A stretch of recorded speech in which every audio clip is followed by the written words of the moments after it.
Europe 1. L'Italie, je vous le disais dans les titres, le pays qui n'a plus de gouvernement depuis 2 mois, pourrait voir arriver au pouvoir dès le début de la semaine prochaine une coalition jamais vue, coalition entre la Ligue, parti d'extrême droite, et le mouvement 5 étoiles, parti anti-système. Bonjour Nicolas Barré. Bonjour Maxime. Directeur de la rédaction des Échos. Le scénario que je viens de décrire, Nicolas, eh bien les marchés financiers s'en inquiètent déjà. Ils s'inquiètent d'une possible nouvelle crise de l'euro.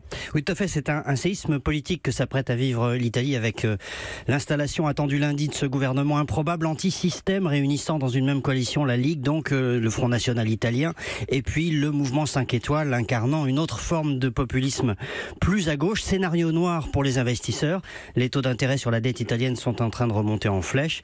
Scénario noir aussi pour la zone euro, parce que le système financier italien est extrêmement fragile et on parle là de la 3e économie de la zone euro. Ce qui inquiète, c'est tout simplement le programme des deux partis. Voilà, alors les deux détestent l'euro, un échec pour Matteo Salvini, le leader de l'extrême droite qui a parlé d'en sortir. De son côté, le mouvement 5 étoiles a même évoqué un référendum.